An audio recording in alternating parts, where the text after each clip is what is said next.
గురుబ్రహ్మ గురుర్విష్ణు గురుదేవో మహేశ్వర గురుసాక్షాత్ పరబ్రహ్మ తస్మై శ్రీ గురవే నమః. అఖండమండలాకారం వ్యాప్తం ఏన చరాచరం తత్పదం దర్శితం ఏన తస్మై శ్రీ గురవే నమః. పురాణ పురుష యోగిరాజ శ్రీ శ్యామాచరణ లాహిరి పరమ ఋషిభ్యో పరమమునిభ్యో నమో నమః. మనం చెప్పుకుంటున్న అత్యంత కీలకమైనటువంటి చాలా పవిత్రమైనటువంటి సాధనాయుతమైనటువంటి యోగ సాధన రహస్యం 10వ అధ్యాయం.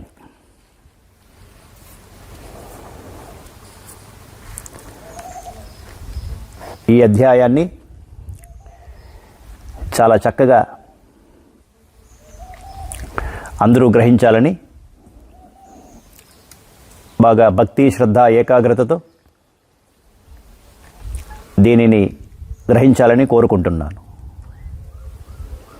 ఎందుకంటే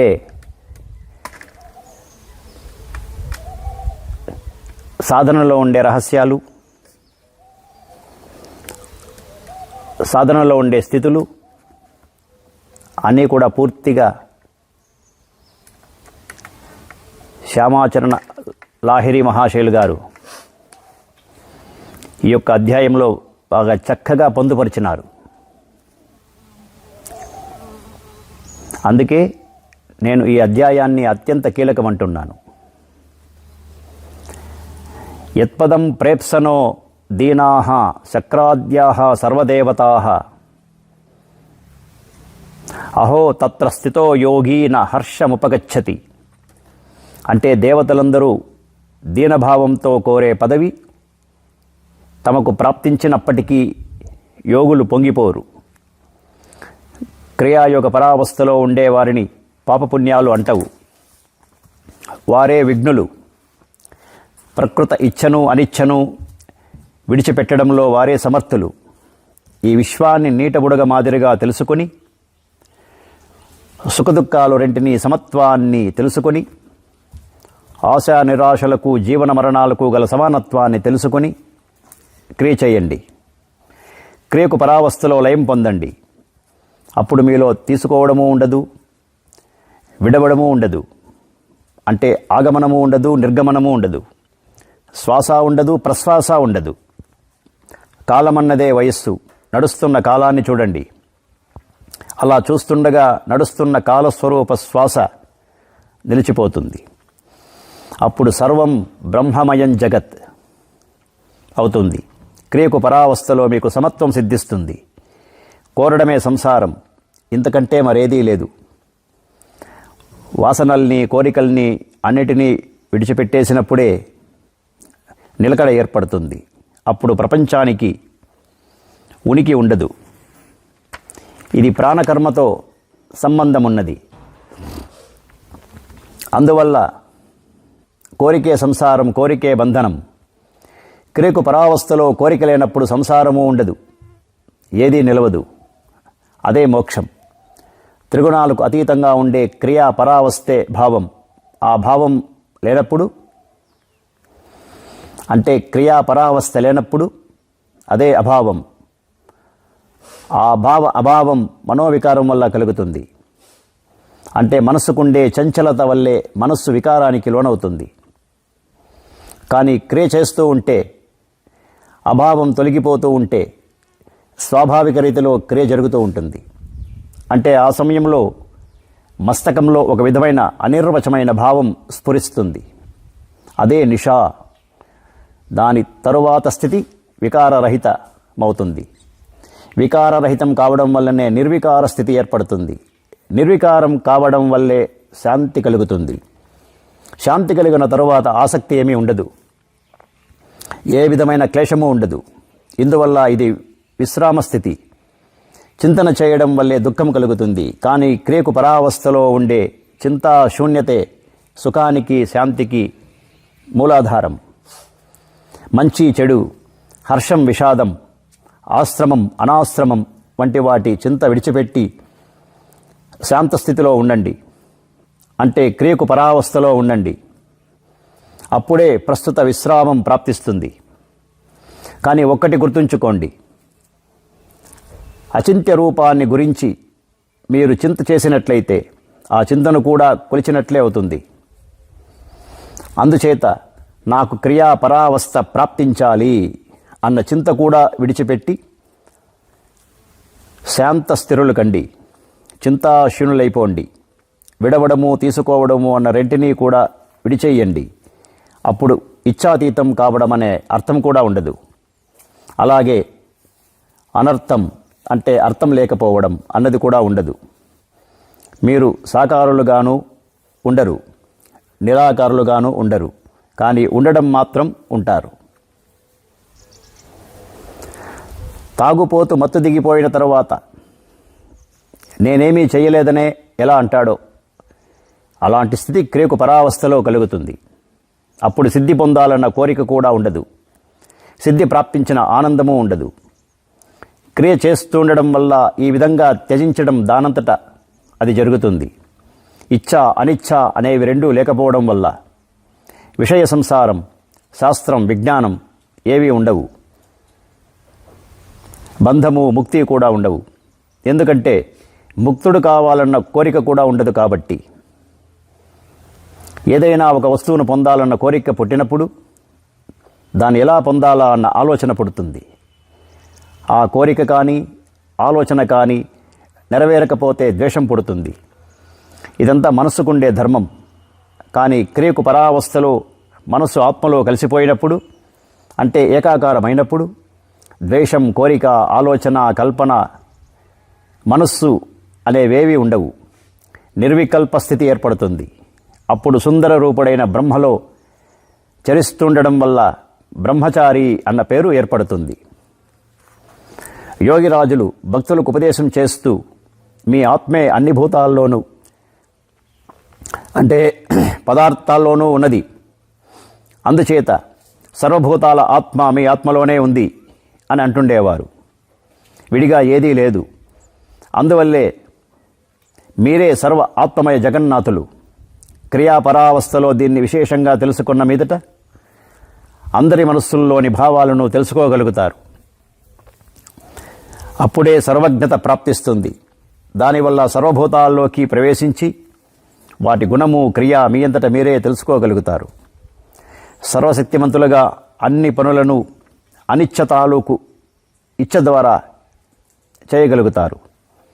ఈ విధంగా గాఢమైన క్రియ ద్వారా తనను తాను అణువు కంటే కూడా అల్పమైన వాణ్ణని తెలుసుకోవడం వల్ల మీ అహంకారం తొలగిపోతుంది. నిరహంకార స్థితి అంటే అహంకారం లేకపోవడం అనే స్థితి కలుగుతుంది. మీరే కూటస్థ స్వరూపులన్న విషయం మీద శ్రద్ధ నిలపండి. మళ్ళీ మళ్ళీ చెప్తున్నాను, దాని మీదే శ్రద్ధ ఉంచండి. ఈ శ్రద్ధ నుంచి ఎన్నడూ దిగజారిపోకూడదు. ఎందుకంటే కూటస్థ స్వరూప భగవంతుడు ఆత్మ మీరే కాబట్టి పంచతత్వాలకు, మనస్సుకు, బుద్ధికి, అహంకారానికి అతీతులైన వారు కాబట్టి క్రియాపరావస్థలో ఏకస్వరూపులైనప్పుడు అంటే అద్వైత స్థితి కలిగినప్పుడు మీరే జగన్మయులవుతారు. మీకు వేరుగా జగత్తు ఉండదు. అందువల్ల మంచి చెడ్డల ఆలోచన ఉండదు. ఒక్కరే అయినప్పుడు మీరే అక్షయ, అవినాశ, శాంత, చిదాకాశ అమరులవుతారు. అప్పుడిక మీ పుట్టుక, కర్మ, సంస్కారం, అహంకారం అన్నది ఎక్కడుంటాయి? ఇందువల్ల అది ఇది అనే వేర్పాటును విడిచిపెట్టి అంతా నేనే నని క్రియాపరావస్థలో కలిగే నిశ్చయంతో నిస్సంకల్పులు కండి. మీరు మీలో మీరుగా ఉండకపోవడం వల్ల ఈ విశ్వాన్ని చూస్తున్నారు. కానీ క్రియాపరావస్థలో మీలోనే మీరు ఉండిపోయినప్పుడు మీరే పరమాత్మ స్వరూపులైన జగన్నాథులవుతారు. ఒకసారి చక్కగా ఆలోచించి చూడండి. మీరు కానిది మరేదీ లేదు. మీరే సంసారులు, మీరే అసంసారులు. ఎందుకంటే మీ దృష్టి మరోవైపు ఉన్నప్పుడు సంసారులు. కానీ మీరు మీలోనే ఉండడం వల్ల, లేదా మీరు మీరే అయిపోయినందువల్ల, అంటే క్రియాపరావస్థలో ఉన్నందువల్ల అసంసారులవుతారు. మీ ఇచ్చ వల్లే ఈ విషయమంతా ఉంది. కానీ క్రియాపరావస్థలో ఇచ్ఛారహితులు కావడం వల్లే కనిపించేదంతా కేవలం భ్రమేనన్న జ్ఞానం నిశ్చయంగా కలుగుతుంది. అంతా బ్రహ్మమయం అన్న జ్ఞానం కలిగిన తరువాత సమత కలుగుతుంది. అప్పుడు మీకు బంధనము ఉండదు, మోక్షము ఉండదు. ఈ విధంగా కృతకృత్యులై సుఖంగా తిరుగుతారు. ఇది దృఢంగా నిశ్చయంగా చెప్తున్నాను. మీరు ఎన్ని శాస్త్రాలనైనా చదవండి, వినండి, వాటి వల్ల ఏమీ కాదు. వీటన్నింటినీ మరిచిపోవలసి ఉంటుంది. కానీ క్రియాపరావస్థ కలుగకపోతే విస్మరణ కలుగదు. చిత్తానికి ఆశ లేకపోవడం జరగదు. క్రియాపరావస్థలో నెలకొని ఉండి చిత్తాన్ని ఆశారహితం చేయాలి. కోరిక కోరడం వల్లనే దుఃఖం కలుగుతుంది. కానీ క్రియాయోగ ఉపదేశం పొంది క్రియ చేసి ఇచ్ఛారహితుడై నివృత్తి పొందిన వ్యక్తి ధన్యుడు. అతనితో సమానుడైన సుఖవంతుడు లేడు. అటువంటి వాడు కంటిరెప్ప ముయ్యాలని కానీ తీయాలని కానీ కోరడు. ఆ స్థితిలో అతను సోమరి మాదిరిగా కర్మ ప్రవృత్తి లేనివాడై సడీ చప్పుడు లేకుండా మౌనంగా ఉండిపోతాడు. అందువల్ల చింతాశూన్యుడు కావడం చేతనే మోక్షప్రాప్తి కలుగుతుంది. దాంతో ధర్మ, అర్థ, కామ, మోక్షాలన్నిటితో సంబంధం లేనివాడైపోతాడు. అప్పుడు తీసుకోవడం, విడవడం అన్నవి రెండూ ఉండకపోవడం వల్ల విరక్తుడు కాడు, ఆసక్తుడు కాడు. ఈ అవస్థను గురించి అందరూ నిశ్చింతగా ఎరగరు. ఈ స్థితి పొందిన వాళ్ళే తెలుసుకోగలుగుతారు. దీని గురించి ఎంతైనా చెప్పండి, ఎంతైనా రాయండి, అయినా ఎవరూ అర్థం చేసుకోలేరు. అందువల్ల మంచి చెడ్డల ఆలోచన, కోరిక అన్నవి లేకపోయినప్పుడే సంసార రూపమైన వృక్షం తాలూకు మొలకలు నశించిపోతాయి. కానీ కష్ట నివారణ కోసం ఎవరైనా ప్రపంచాన్ని విడిచిపెట్టి అడవికో, కొండ గుహకో, మఠానికో, ఒక మిషనుకో, ఆశ్రమానికో వెళ్ళాలనుకున్నట్లయితే, అక్కడ సుఖం పొందాలన్న కోరిక పెట్టుకున్నట్లయితే అక్కడ కూడా బంధనానికి కారణం ఉంటుంది. కానీ ఈ ప్రపంచంలో ఉంటూనే క్రియ ద్వారా క్రియాపరావస్థను పొంది ఇచ్ఛాతీతులైన వారికి సుఖము ఉండదు, దుఃఖము ఉండదు, బంధనము ఉండదు, మోక్షము ఉండదు. కానీ ఈ దేహంలో నాది అన్న మమత, నాకు అన్న ఇచ్ఛ, కోరిక ఉన్నంత వరకు వాడు జ్ఞాని కాడు, యోగి కాడు, ముక్తుడు కాడు. కేవలం దుఃఖభాగి, దుఃఖములో పాలు పంచుకునేవాడు మాత్రమే. ఈ విషయం నిశ్చింతగా తెలుసుకోండి. క్రియ చేసి క్రియాపరావస్థలో ఇచ్ఛారహితులై ఉండనంత వరకు, అంతటినీ మర్చిపోనంత వరకు బ్రహ్మ, విష్ణు, మహేశ్వరులు కూడా స్వయంగా మీ ముందు ప్రత్యక్షమై ఉపదేశం చేసినప్పటికీ కూడా ఏమీ జరగదు. కోరిక లేని వాళ్ళు ఎప్పుడూ ఒంటరిగా ఆనందిస్తూ ఉంటారు. వారికి అంతా బ్రహ్మమయమే అయిపోవడం వల్ల ద్వైతస్థితి కలగదు.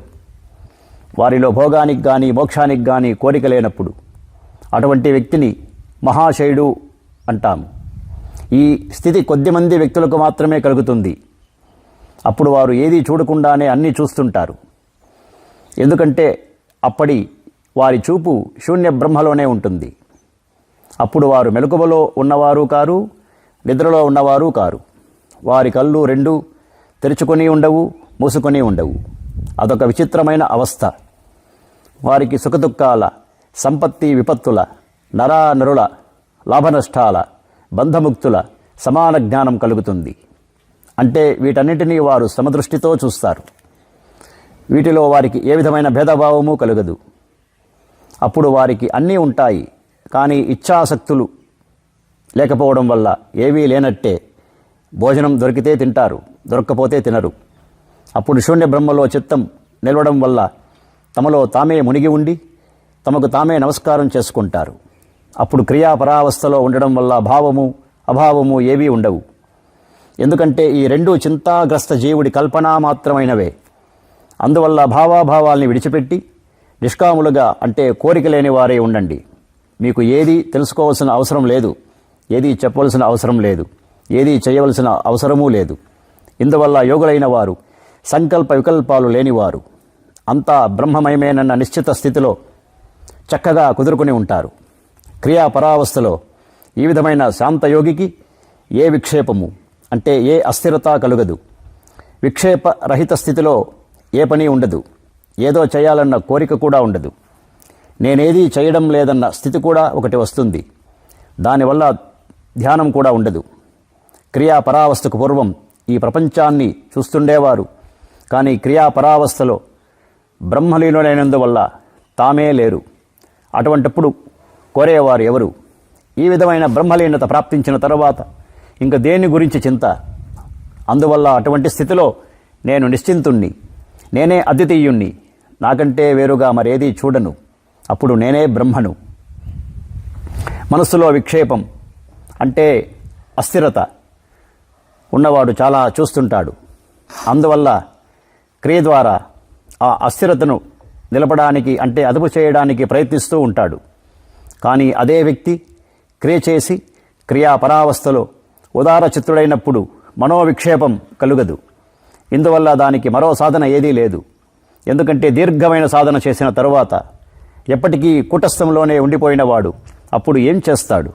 కాకపోతే చెయ్యదగిందంటూ ఏదీ ఉండదు. ఎందుకంటే ప్రాప్తి పొందడం కోసం మాత్రమే ప్రయత్నానికి ప్రయోజనం ఉంది. కానీ ప్రాప్తి కలిగిన తరువాత ఇంకా ప్రయత్నం చేయవలసిన అవసరం ఉండదు. ఇదే కర్మ పరిసమాప్తి. అప్పుడు ధీరుడు స్థిరుడు అయి ఉన్నందువల్ల ఆసక్తి ఉండదు. అందువల్ల సమాధి కోసం ప్రయత్నం కూడా ఉండదు. ఆ సమయంలో అతని మనస్సు విక్షేప శూన్యం అయి ఉన్నందువల్ల క్రియావంతులు తమంతట తామే క్రియాపరావస్థలో నిమగ్నులై ఉంటారు. అంటే బొమ్మలా నిలకడగా ఉంటారు. భావాభావాలు రెంటి నుంచి వేరైపోయి ఎప్పుడూ క్రియాపరావస్థలోనే తృప్తులై ఉంటారు. ప్రవృత్తి నివృత్తులు లేకుండా తమకు ఎదురైన పని చేస్తారు. ఆ సమయంలో అనాగతము అంటే భవిష్యత్తు ఉండదు, అతీతము ఉండదు.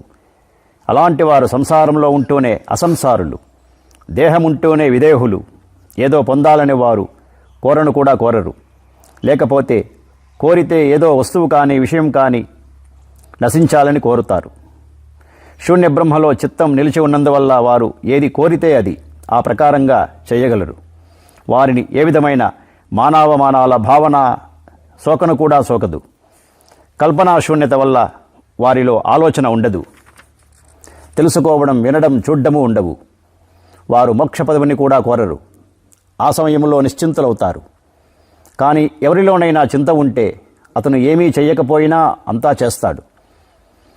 క్రియాపరావస్థలో ఉండేవాడు ఉద్విగ్నుడు అంటే వ్యాకులమైన మనస్సు కలవాడు కాడు.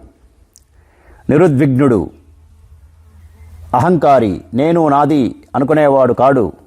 నిరహంకారి కాడు, కర్త కాడు, అకర్త కాడు. అటువంటి వారెప్పుడూ ఆశా సందేహాలకు అతీతంగానే ఉంటారు. వారు ధ్యానం కూడా చెయ్యరు. మూర్ఖులు కారు, జ్ఞానులు కారు. వారికి కర్తవ్యము ఉండదు, అకర్తవ్యము ఉండదు. అప్పుడు వారు నిర్మల బ్రహ్మస్వరూపులవుతారు. కోరిక ఉన్నప్పుడు మోక్షం కలుగదు. క్రియ అభ్యాసం చేయడం కూడా కోరికే. కానీ క్రియ చేస్తూ క్రియారహితులై క్రియకు పరావస్థను పొంది వారు నిష్క్రియులవుతారు. కోరిక పెట్టుకుని ఏ పని చెయ్యరు. కోరికే అనర్థానికి మూలం. అందువల్ల మనీషులు కోరిక అనే వేరును పెకలించి పారేస్తారు. క్రియ చేయడం వల్ల ఇది దానంతటా అది జరుగుతుంది. అజ్ఞాని లేదా మూర్ఖుడు శాంతి పొందాలని కోరతాడు. కానీ కోరిక అనేది ఉంటుండడం వల్ల అతనికి శాంతి కలగదు. కానీ క్రియా పరావస్థలో ఉండేవారు ధైర్యవంతులు, ఇచ్ఛారహితులు కావడం వల్ల ప్రశాంత మానసులు బ్రహ్మస్వరూపులవుతారు. అప్పుడు వారు ఆత్మను కూడా చూడరు. ఎందుకంటే ఆత్మను చూడడం వల్లే అవలంబన కలుగుతుంది. క్రియాపరావస్థలో అవలంబన కలగదు. క్రియాపరావస్థలో అవలంబన కలిగినందువల్ల ఎవరు దేన్ని చూస్తారు? మూర్ఖులు, అజ్ఞానులు, కుబుద్ధిగ్రస్తులు అయిన వాళ్ళే శుద్ధ అద్వైత ఆత్మను చూడాలని అనుకుంటారు. ఆత్మను గురించి ఆలోచిస్తారు. కానీ క్రియాపరావస్థలో ఏదీ లేదు. ఈ విషయం వారు ఎరగరు. వారు క్రియాపరావస్థలోనే ఎప్పుడూ ఉంటుండడం వల్ల ముఖ్యంగా నిస్సంకులుగాను ఉదాసీనులుగాను ఉంటుండడం వల్ల తమలో తామే స్థితులై ఉంటారు. ఇదొక విచిత్రమైన స్థితి. వారు మొదట్లో ఇచ్ఛాపూర్వకంగానే ప్రాణాయామం ద్వారా యుద్ధం చేసి కోరిక మీద విజయం సాధించి ఎప్పటికీ కుటస్థంలో రమిస్తూ ఉంటారు. ఈ ప్రపంచంలో మీరు చూస్తున్నదంతా నశించిపోయేదే. కానీ క్రియాపరావస్థలో ఉండే శూన్య బ్రహ్మ అవ్యయుడు, అక్షయుడు, అవినాశుడు. అందువల్ల అందులో ఉన్న మీదట తాపసంతాపాలన్నీ పూర్తిగా నశించిపోతాయి. ఎందుకంటే అందులో స్థితుడైన తర్వాత యోగి ఇచ్ఛారహితుడు కావడం వల్ల ఈ ప్రపంచంలో ఉంటూ కూడా ఉండనివాడే అవుతాడు. అందువల్ల దేహ ఆభాసం కూడా ఉండదు. ఆ సమయంలో అతనికి దేహం ఉండడము ఉండకపోవడము రెండు సమానమే. తామే లేనప్పుడు వారిలో మమత కూడా ఉండదు. కానీ లోకులకు చూపించడం కోసం వారు అన్ని కర్మలు చేస్తూ కూడా చేయకుండా ఉంటారు. ఇలాంటి యోగుల దృష్టిలో చీకటి వెలుతురులకు అర్థం ఉండదు, లాభనష్టాల చింత ఉండదు. ధైర్యం, వివేకం, బుద్ధి, భయం, నిర్భయత, యత్నం, అయత్నం, కర్మ, అకర్మ, ఇచ్ఛ, అనిచ్ఛ అన్న వాటికి వారి విషయంలో విలువ ఉండదు. అతడు స్వర్గాన్ని కోరడు, నరకాన్ని కోరడు. అతడు బంధనగ్రస్తుడు కాడు, ముక్తుడు కాడు. అటువంటి వాడు మూర్ఖుడు కాడు, జ్ఞాని కాడు. లాభాలాభాల చింతే ఉండదు. ఆలోచన, అనుశోచన పూర్తిగా ఉండవు. ఎవరిని పొగడము ఉండదు, నిందించడము ఉండదు. సుఖం లేదు, దుఃఖం లేదు, కర్తవ్యం లేదు, అకర్తవ్యం లేదు, హర్షం లేదు, శోకం లేదు. మరణించినా ఏం లేదు, బ్రతికున్నా ఏం లేదు. వారికి స్నేహము ఉండదు, మమత ఉండదు, సంతోషము ఉండదు, అసంతోషము ఉండదు, ద్వంద్వము ఉండదు, సంశయము ఉండదు, ఆసక్తి ఉండదు, నిరాసక్తి ఉండదు. మట్టి బంగారము రెండూ సమానమే వారికి. వారెప్పుడు కేవల క్రియలో ఆనందిస్తూ మహాకాశ స్వరూప బ్రహ్మలో లీనులై ఉండడం వల్ల ఆత్మను కూడా చూడరు. వారికి అప్పుడు సాధించవలసిందేది ఉండదు, సాధన ఉండదు. వారిని మరెవరితోనూ పోల్చలేము. అప్పుడు వారు తెలుసుకుని కూడా తెలియనివారు, చూసి కూడా చూడనివారు, పలికి కూడా పలకనివారు, తిని కూడా తిననివారు, నిద్రించి కూడా నిద్రించనివారు. వారు సన్యాసులు కారు, సంసారులు కారు. ఎందుకంటే వారిదంతా గతించిపోయింది కనుక. ఆ సమయంలో వారు ఏమీ కారు. ఈ విధంగా క్రియాపరావస్థలో ఉండడాన్నే జ్ఞానమంటారు. అప్పుడు వారు సమాధి స్థితులై ఉండి కూడా సమాధివంతులు కారు. ఎందుకంటే ఈ స్థితిలో ఉండి కూడా వారు జడంలాగే ఉండి తమ పనులన్నీ చేస్తుంటారు. కానీ జడం మాదిరిగా ఉన్నా వారు జడులు కారు. ఎందుకంటే వారు శూన్య బ్రహ్మలో స్థిరులై ఉండి అన్నీ చూడగలుగుతారు, తెలుసుకోగలుగుతారు. అందువల్ల పండితులైనప్పటికీ పండితులు కారు. ఇలా ఎంతవరకు చెప్పవచ్చునంటే వారిలో ద్వైతము లేదు, అద్వైతము లేదు. ఈ విధంగా క్రియాపరావస్థలో స్థితులై సమస్త తత్వాల జ్ఞానము పొందిన వారినే మహాశయులుంటారు. వారు ఎక్కడ దేంట్లోనూ ఉండరు, కానీ అంతటా అన్నిట్లోనూ ఉన్నవారు.